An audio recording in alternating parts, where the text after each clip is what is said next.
Alors bonjour chers compatriotes. En ce jour, je voudrais vous apporter ce message de réflexion par rapport à une situation qui est actuelle, celle qui est liée à la présentation de la candidature du chef de l'État aux prochaines élections. Pourquoi j'en parle? Parce que nous avons tous très souvent entendu dire que le président est sage, ainsi de suite. Mais malheureusement, ce qu'on ne veut pas mettre en surface et dire avec emphase, c'est que, bien évidemment, la sagesse est une valeur. Et nous savons tous que notre société, les sociétés africaines généralement, comme partout dans le monde, sont des sociétés stratifiées, organisées, de telle manière que, n'est-ce pas, il y ait une structure dirigeante. Et dans cette structure dirigeante, nous pouvons distinguer qu'il y a des fonctions.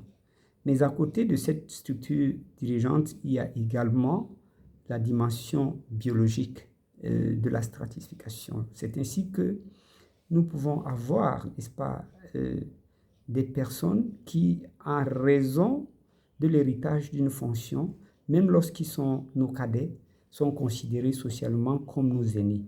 C'est le cas, par exemple, d'un enfant, du fils de mon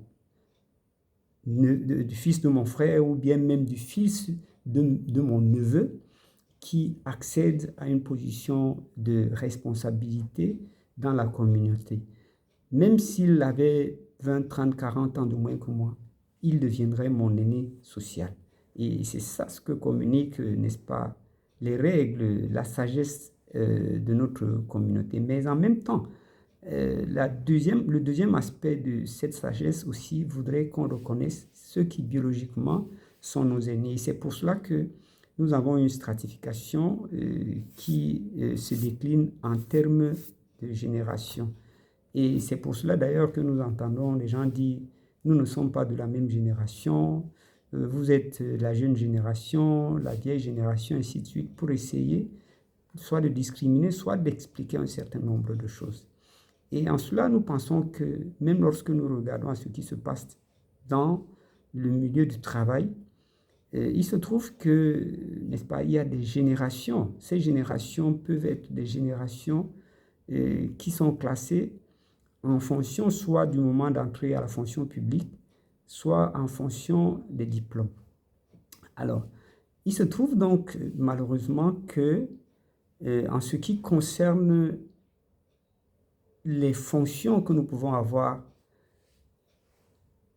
que ce soit dans le milieu social, dans le milieu professionnel ou dans le milieu politique, il échappe souvent aux gens, aux acteurs, que la sagesse voudrait qu'à un certain âge, on puisse assumer des responsabilités spécifiques et que, n'est-ce pas, à un certain âge, bien évidemment, on se démette des fonctions qui nécessitent notre énergie. Et c'est le cas que nous aurions attendu, bien évidemment, du chef de l'État, qui a aujourd'hui 93 ans et qui accumule presque 50 années ou plus de 50 années de fonction dans les grandes instances du pays. Il me souvient qu'au moment où il accède même dans le gouvernement, j'étais à l'école primaire. Et jusqu'aujourd'hui, essayez de voir combien de temps cela fait. Nous voulons donc dire ici que la décision du président est une décision dénuée de toute sagesse. C'est une mauvaise décision, c'est un mauvais choix, parce que ce que nous espérions, c'est que nous puissions avoir la chance dans ce pays d'avoir un président qui délibérément accepterait d'aller en congé et qui resterait dans le pays sans pouvoir se gêner, mais en apportant ses conseils à ses enfants, ses petits-enfants, ses arrière-petits-enfants, à ses arrière-arrière-petits-enfants, parce que son âge, n'est-ce pas, le lui recommande. Malheureusement, le président de la République a choisi, n'est-ce pas, de s'accrocher sur un fil de toile d'araignée, et sans peut-être pas mesurer les conséquences. Parce que nous aurions pensé que le président de la République étant entré par la grande porte, qu'il en sorte. Mais là, il se met dans une situation extrêmement difficile parce que physiquement, il ne peut pas assumer la fonction de président de la République. Ça, il ne faut pas se leurrer. Et deuxièmement, en termes de sagesse, de lucidité pour ce qui concerne, n'est-ce pas, la dimension de son intelligence, la dimension psychique, bien évidemment, nous estimons qu'il est épuisé. Et la preuve de cela, c'est qu'il a délégué une bonne partie de ses fonctions, notamment la délégation de signature au secrétaire général. Donc, il n'est plus véritablement fonctionnel. Malheureusement, il a choisi de rester. Alors, nous voulons appeler tout le monde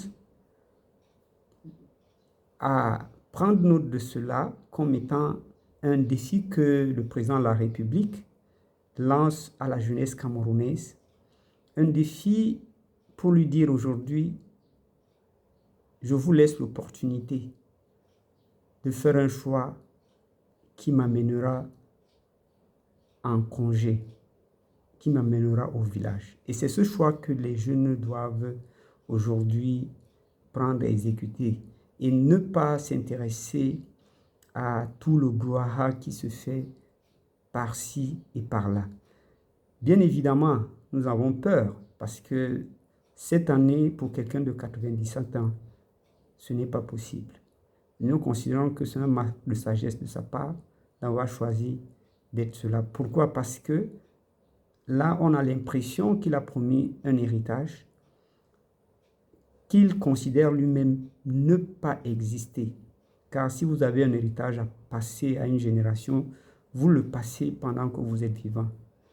Et bien évidemment, quand on regarde le comportement de ceux qui l'entourent aussi, qui ne pensent pas qu'ils devraient récupérer ou hériter de ce que le président a fait pendant tout ce temps, nous estimons que c'est parce que ce dernier, son entourage, n'est-ce pas, se rend compte qu'il ne sera pas capable de porter le passif, n'est-ce pas, que contre le bilan du président de la République. Malheureusement, c'est la situation dans laquelle nous nous retrouvons. Mais notre appel est à la jeunesse, de voter la jeunesse. Il y a des jeunes candidats, notamment Serge Espoir Matumba, qui est celui que j'ai choisi. Jeunesse, l'opportunité vous est donnée. Le chef de l'État vous a donné la responsabilité de signer l'acte de sa mise en retraite. Et cet acte, vous l'accomplirez le jour du vote.